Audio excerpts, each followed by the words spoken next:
அன்பு தமிழ் உறவுகளுக்கு வாகைச்சுடரின் அன்பு வணக்கங்கள். கல்வி உளவியல் சம்பந்தமான வினா விடைகளை பார்த்துக்கிட்டு இருக்கோம். டிஆர்பி 2025 நீங்க வாகை சுடுறதுக்கு நம்மளுடைய வாகை சுடர் உங்களுக்கு துணையா இருக்கும். யூனிட் 1 டெஸ்ட் அட்டென்ட் பண்ணியிருப்பீங்க. பல பேர் நல்லா செஞ்சிருக்கீங்க, கமெண்ட்ல பார்க்க முடியுது. ரொம்ப சந்தோஷமா இருக்கு. தொடர்ந்து நம்ம வீடியோஸை பாருங்க. கல்வி உளவியல்ல கேட்கப்படக்கூடிய கேள்விகளுக்கு நீங்க எளிதா பதில் அளிக்கிறதுக்கு நாங்க உதவுறோம். இன்னைக்கு unit 3 part 1 video history and culture of Tamil Nadu அப்படிங்கிறது. இந்த யூனிட் 3 நம்ம இங்க கொடுத்துருக்கக்கூடிய மெட்டீரியல்ஸ் அப்படிங்கிறது உங்களுக்கு பார்ட் 4 வீடியோவோட டிஸ்கிரிப்ஷன்ல இருக்கும். நேற்றுக்கு எழுதின கொஸ்டினோட பிடிஎஃப் கேட்குறீங்க.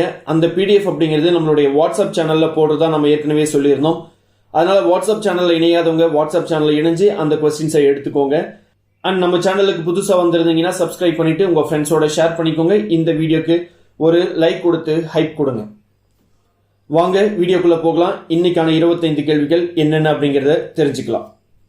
சங்கம் பீரியட் அண்ட் காக்னிட்டிவ் சைக்காலஜி அப்படிங்கிற தலைப்புல முதல் கேள்வி, சங்க இலக்கியத்தின் உளவியல் பகுப்பாய்வின்படி அகம் கவிதைகள் முதன்மையாக எந்த மனித அனுபவத்தை பிரதிபலிக்கின்றன?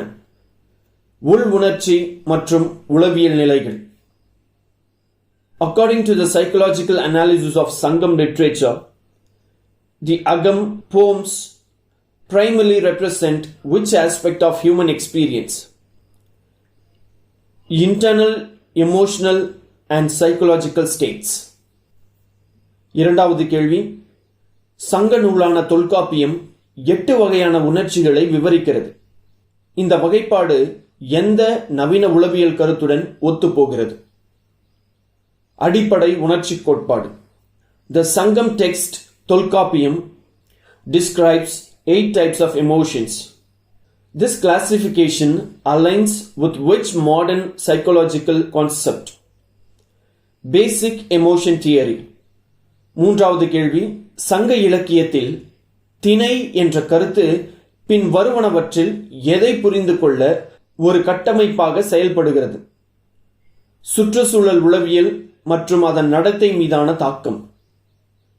The concept of Thinai in Tamil literature serves as a framework for understanding environmental psychology and its impact on behavior.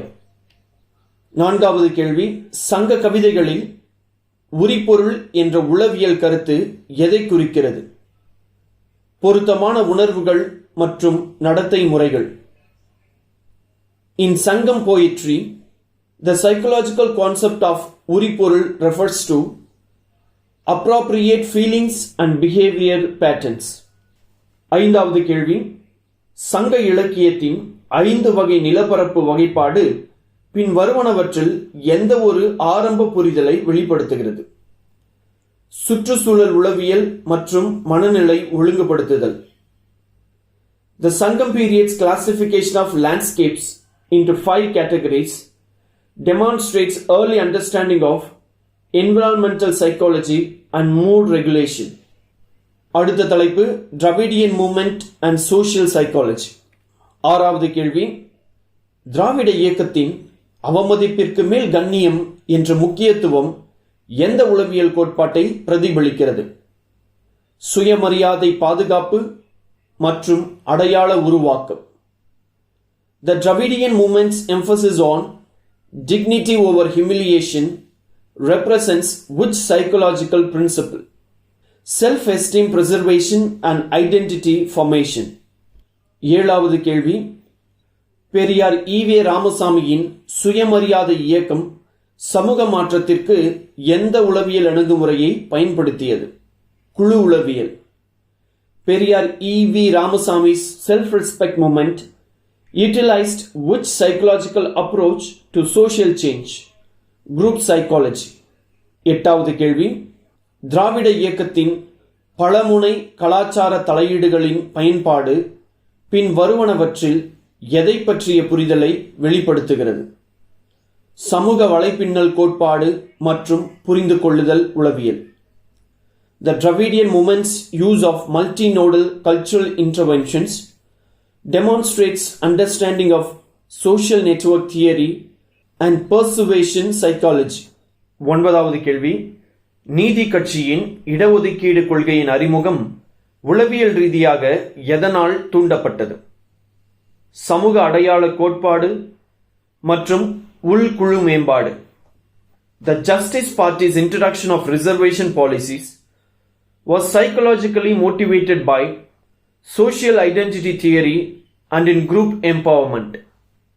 10வது கேள்வி, திராவிட இயக்கத்தின் மாற்று ஊடகங்கள் மற்றும் திரைப்படங்களின் உருவாக்கம் பின் வருவனவற்றில் எதை பற்றிய புரிதலை வெளிப்படுத்துகிறது?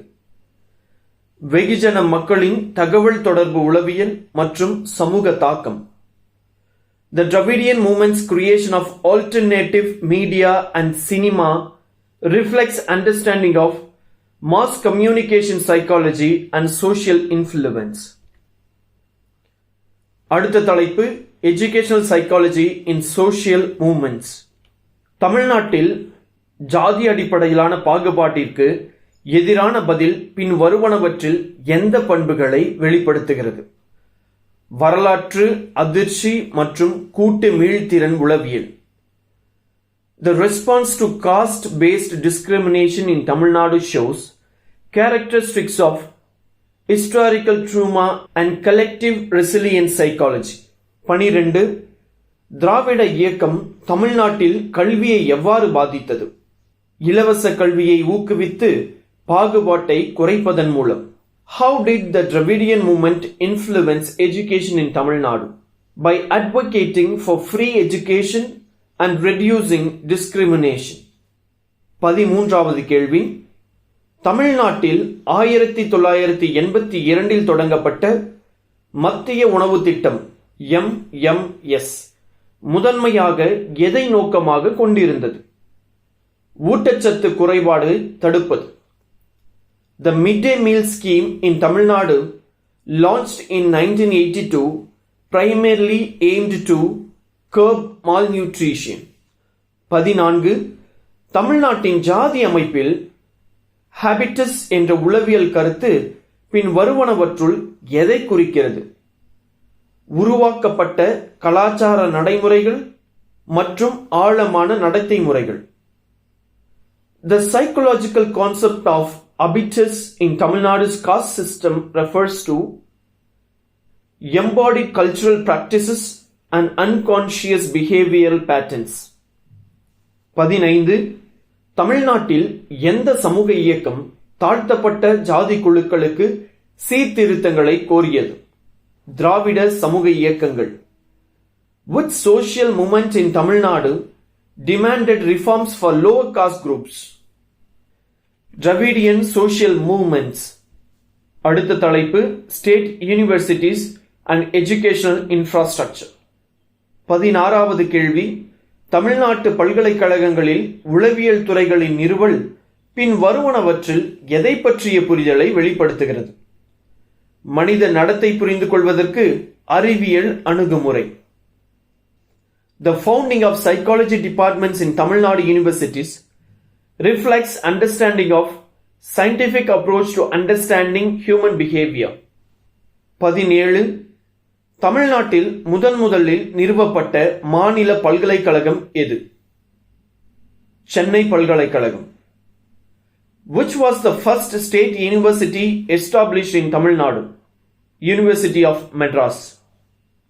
அண்ணா பல்கலைக்கழகம் எந்த ஆண்டு நிறுவப்பட்டது? 1978. In which year was Anna University established? 1978.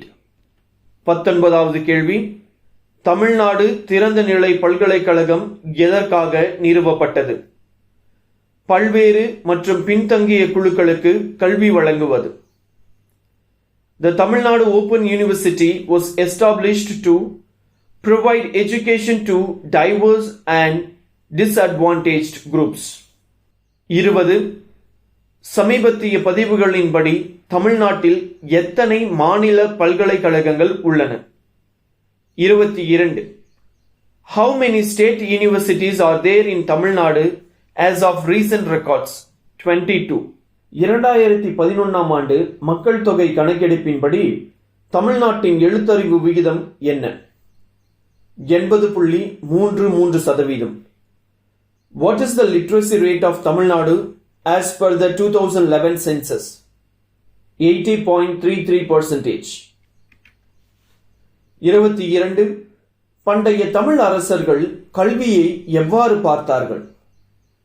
அனைத்து குடிமக்களுக்கிடையே ஊக்குவிக்கப்பட வேண்டிய கடமையாக.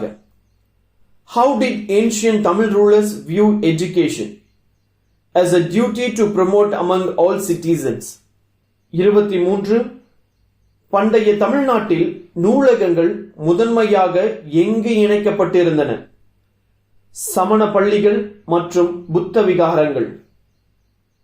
Libraries in ancient Tamil Nadu were primarily attached to Jain Pallis and Buddha Viharas. 24. வீடுகளில் புத்தகங்களை சேகரிப்பதை புகழும் பண்டைய தமிழ் நூல் எது? Naladiyar. Which ancient Tamil text lauds the collection of books in homes? Naladiyar. 25வது கேள்வி. பண்டைய தமிழ்நாட்டில் எந்தெந்த பாடங்கள் படிக்கப்பட்டன? மேற்கூறிய அனைத்தும் அறிவியல் மற்றும் கணிதம், பொறியியல் மற்றும் விண்மீன் கணிதம், தர்க்கம் மற்றும் நெறிமுறைகள். Which subjects were studied in ancient Tamil Nadu? Science and mathematics, engineering and astronomy, logic and ethics, all the above. So இன்னைக்கான 25 கேள்விகளை நீங்க பார்த்திருப்பீங்க. இந்த 25 கேள்விகளையும் புரிதலோட படிங்க. கண்டிப்பா உங்களுக்கான மதிப்பெண் அப்படிங்கிறது உறுதியாகும். மேலும் நம்ம சேனலுக்கு புதுசா வந்திருந்தீங்க அப்படின்னு சொன்னா நம்ம சேனலை சப்ஸ்கிரைப் பண்ணிட்டு உங்க ஃப்ரெண்ட்ஸோட ஷேர் பண்ணிக்கோங்க. அண்ட் மறக்காம இந்த வீடியோக்கு லைக் போடுங்க. லைக் போடுறதுனால பல பேர் பயனடைவாங்க. அதனால தான். அடுத்த வீடியோவில் சந்திப்போம். நன்றி, வணக்கம்.